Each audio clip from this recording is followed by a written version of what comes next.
The insurance company always starts with the cheapest way to repair something. Is it criminal? I'm not sure about that. Unethical? Most definitely.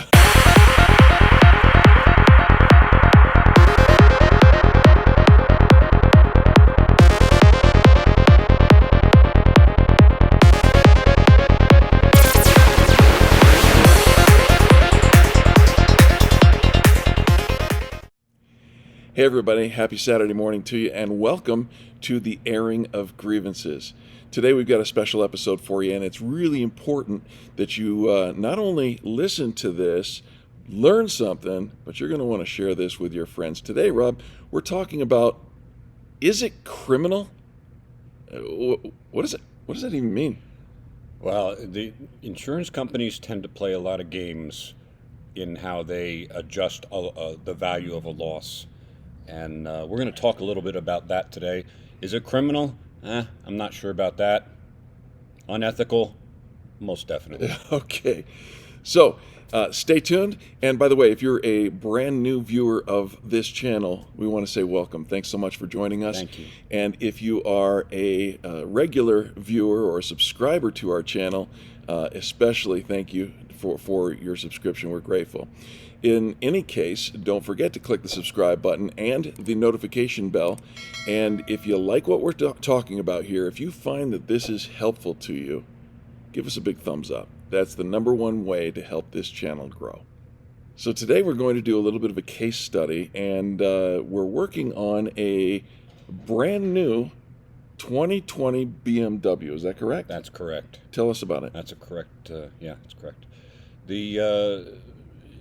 We're going to try and talk about some of the misleading things that you might find on there, and it's ways to pay less than probably what they should. The insurance companies. The insurance company, yep. And not pay us less, pay the insured less. And we'll get to that in a minute. They're experts at it, by the way. The insurance company always starts with the cheapest way to repair something. Even if you have an expensive car, and even if it's not expensive, it's your car and you insured it, you want it fixed properly, I would assume.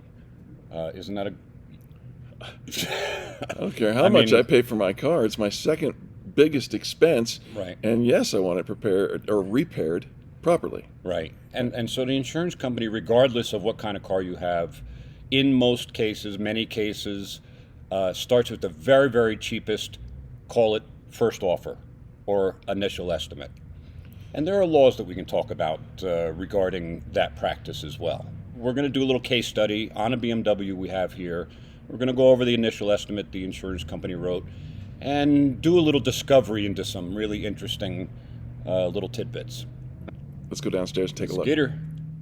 All right, today we're going to talk about some of the games insurers will play to reduce their expense at your expense. Totally unethical, possibly illegal. We'll let you guys decide as we roll through this. But here we have a brand new 2020 BMW, and it got damage right here. So in order to fix this damage, a significant amount of this vehicle is going to have to be taken apart, not so much for the damage itself, but for all the paint work that's going to be necessary. So they have, and I'm working off the insurance company's original initial estimate. That's an important distinction. The insurance company always starts with the cheapest way to repair something. So when they originally wrote this, they wrote it to repair this door and refinish this door and do the necessary remove and reinstall trims and moldings, blend into the quarter panel. Here's the quarter panel, and pretty straightforward. Now, let's get into some of the finer details. And we're going to start with over here, where they have on the initial to remove this molding and reinstall it when we're done, because we need that for paint work. They have to remove this roof rail. This is really a luggage rack rail. And then there's a molding underneath it that also has to be removed. so that we can paint this all the way around here. So they already know that we're going to have to do this paint work. Otherwise, they wouldn't be removing and reinstalling this molding and these for damage over here. They know we have to do this. Now let's get into some of the interesting stuff. Let's start back here at the quarter panel. And I have a graphic of the quarter panel here. You can buy a whole uniside, which is the whole side that the door is attached to and everything, that includes the quarter panel and the roof rail and everything. Or you can buy the quarter panel, or you can buy the front section with the roof rail attached to it. So looking at our picture, we're going to call this the quarter panel. Okay. And it goes all the way to about here. From here all the way to here, this is called the roof rail.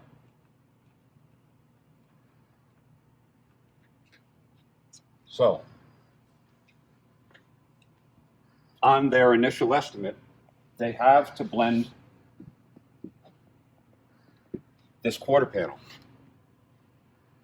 But that only gets you to here.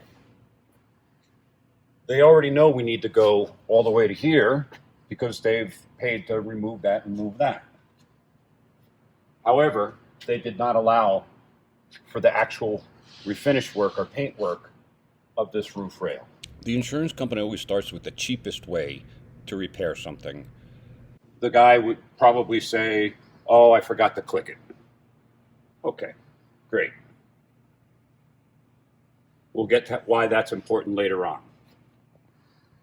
Now we're going to talk about this luggage rack rail right here. This rail.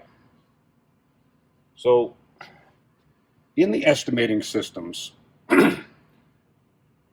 they have each piece of this car broken down to, if you have to take this handle off and put it back on, they have a certain amount of time associated with that. And for example, this, let's just call this an hour. To take this handle off and put it back on, it would be an hour on the estimate to R&I it, and then that would be at whatever labor rate you're at the shop is at.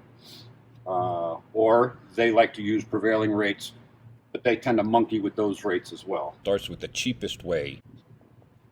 So, understanding that there's a labor time for everything, and if you look at these pictures, all these parts are in the database, the estimating database, theirs and ours. And so here is your top rail for your luggage rack, and there is the molding that goes underneath it.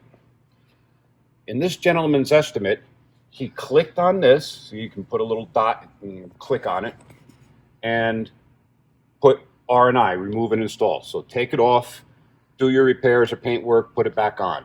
There's a time associated with that. Same thing with this. So all you have to do is click on these pieces, and the system will put the time in for you. Here's where it gets interesting. They clicked on this lower one, the molding, and put the system time in. But they didn't do that with this one. The cheapest way. This one, they made a manual entry. In other words, they went in there, and instead of just clicking on this and saying remove and install, they chose to put a manual line in there, and they wrote out remove and install this luggage rack rail. That's important. And the reason it's important is because you can't take this on and off without dropping the interior headliner, because it bolts from the inside out, not the outside in. So you can imagine to remove the whole headliner and all the different interior trims that hold the headliner in place, that's a lot of time and effort. But instead of clicking on this in the estimating system, they put a manual line in there. Why would they do that? Cheapest way. And the only reason I could think to go through the extra effort of putting a manual line to R&I this, remove it and install it, is because if you clicked on it, and I believe we're going to have a graphic in a little bit, If you clicked on it in the estimating system, it would say it's, call it 6/10 of an hour to remove it and put it back on after the headliner has been dropped. And then you have to click on the headliner and get the associated labor for that, which is hours. So the question becomes, why wouldn't you do the easy thing and just click on it and say R&I rather than put a manual line in there? To me, it was done intentionally. The cheapest way. And it was done intentionally to save them money The cheapest way. at your expense. Also, they have to refinish the store, which is fine. But the person at the insurance company who wrote the estimate said, the system time they give you of 2-point-something hours to paint that door, I think that's too much, so you put a manual line in there, deducting a half hour from it. Cheapest. Not from us, from you, the vehicle owner. And they have to only drop this bumper as opposed to take this bumper off. And what that means is they want you to undo the bolts here and just let it hang down so you can do your repairs and stuff. That's a very bad practice. We don't do that here. And the same thing with the rocker molding down there. Rather than paying the whole time, they cut the time in half and said, just loosen it and that'll give you enough access. The problem with that, one of the problems, is when it goes into the spray booth and we actually do the paint work, when we're done, we bake the car. We bake the finish on, just like they do at the factory. If you have these plastic parts hanging down while it's in the baking cycle, they're going to have a new memory to them because it's not natural for them. And then when you go to put them back on, it's going to be a struggle to put them back on because you've changed the shape of them. So that's really what I wanted to cover down here regarding this vehicle. And we'll have more conversation about it in a minute. All right, guys, we're back up here. And Rob, wow, there's a lot there. There's a lot going on. Yeah. Mm-hmm. And the question is, we've clearly established this is what the insurance company should pay for, but there's some games going on. There is some games going on, and there's some stuff that I didn't even touch on down there. Like the quarter glass, they have basically to mask the quarter glass. What does that mean, mask? Take masking tape and mask it, like you were painting the ceiling and didn't want to get the paint on the other side. Okay, yeah. That's not appropriate for fixing these types of vehicles.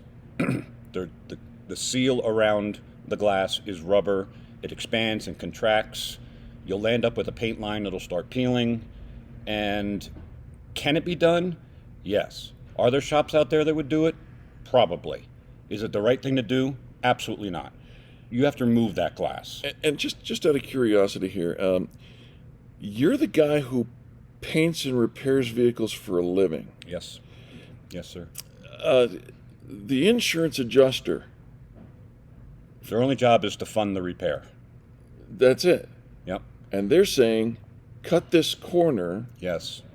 and you're saying that will lead to problems down the future. With my job, and then it'll be my fault because I did it that way and I'm the professional. Oh, because they wanted to it pay won't for be it there. this way, but when you do it that way and it goes bad, It's my liability. right? Okay. Yeah. So they don't want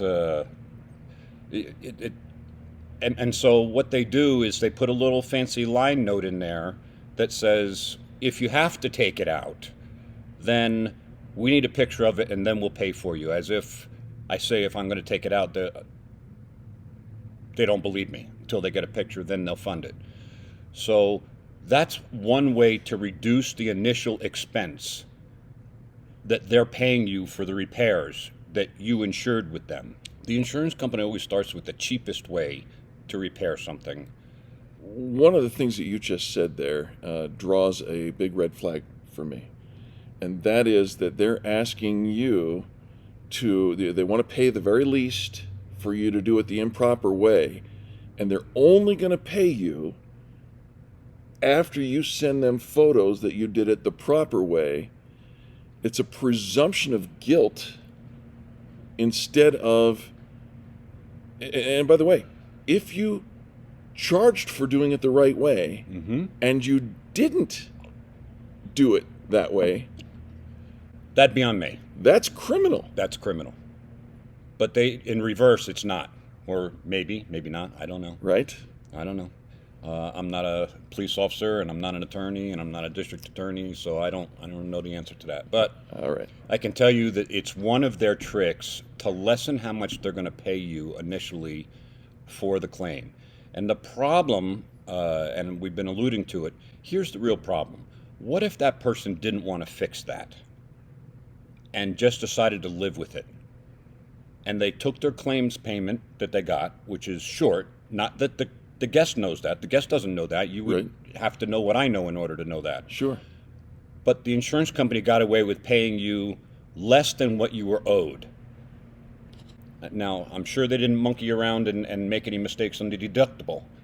No. The Because deductible is, that's what they get paid, right? Yeah, that comes off the thing first. So, it's all these different games that they like to play in order to lessen their expense at your expense. And, it brings us, if you watched last week's episode, we talk about the necessity of having an appraisal clause in your policy. Right. Here's another instance. If they didn't want to come to the table and readjust all these things, which we got them to do, you'd have to invoke the appraisal clause to get them to do the right thing. We're going to put a link up here for that last video talking about the appraisal clause. And I just got a question here. As we're considering the car that we just looked at, does the owner of this car have the option for the appraisal clause? Yes, the owner absolutely has the option to do that. But we were able to talk some sense into the people that are adjusting the claim, and they actually sent somebody down to go over it with me, and they understand. Any self-respecting shop is not going to mask off that window. Gotcha. They're going to take it out, paint the car, and put it back in. That's the right way to do it. But in order to lessen payments up front to you, the insured, who you have a contract with them, Right. This is the games that one of the many games they play. All right, so what else do we need to know about this situation? One of the obligations the insurance company has, according to Colorado's insurance law, in Title 10, and it's Section 3B, looks like, it's required that any estimate prepared by or for an insurer covering damages that are visible or evident at the time of inspection is adequate to restore the property within a reasonable time to its condition before the loss. All right. So if you were to mask off that window, that would not put it back to pre-loss condition, in my opinion, because you've basically modified the vehicle. You put a paint line where there wasn't one there before. I think that's a reasonable response to what they're asking you to do by way of holding back payment for you to do the right job. Yeah, they wrote that initial estimate. We came back and we wrote a supplement capturing everything that needed to be done. So their original was, call it $1,200, without disassembling the car. So there's no hidden damage here, and that would be covered under damages that are visible or evident at the time of inspection. All right. And you're saying their original estimate was $1,200? Original estimate was $1,200. Their second go-around at it brought it up to $2,400 with no new information. Wait. And there's no hidden damage. Everything can be seen the same way it could have been seen when they saw it the first time. So to me, that could break that law. Because But I'm not a lawyer. it could. You're suggesting that it might be illegal to do something like that because of the wording of this, and nothing changed except for, we decided we're going to increase the estimate. Now, that came after you issued a supplement to, it's kind of like we give you ours, then we show you ours, and then we come back and say, okay, we see what you're saying, and we give you this. But nothing changed. No work had been done on the car. Not a bolt turned. Not a bolt turned. It's just a matter of catching the things that they were doing that were questionable, and preparing a full and complete estimate to repair the vehicle correctly. What they did is stealing from the guest. Should someone call the police? And I believe it was intentional. All right, Rob, let's just wrap this thing up. All right. Well, if you have questions, we're always happy to take a look at your vehicle with their appraisal. We'll give you kind of a broad stroke view of what we see. And if we think there's something interesting going on, we'll certainly tell you that and help you through the process if you'd like us to. Be our honor. All right, and with that, we want to say thank you once again for watching the airing of grievances. If you would, we'd love it if you give us a thumbs up. It is truly the #1 way that you can help this channel grow. And then share this message with anyone you know who has a vehicle and an insurance policy. Because, God forbid, you never know when you might get into an accident. And if you do, you want to make sure you have your best interests in mind. And that's going to do it for this week's airing of grievances. I want to say thank you once again for tuning in, and we will see you again next weekend.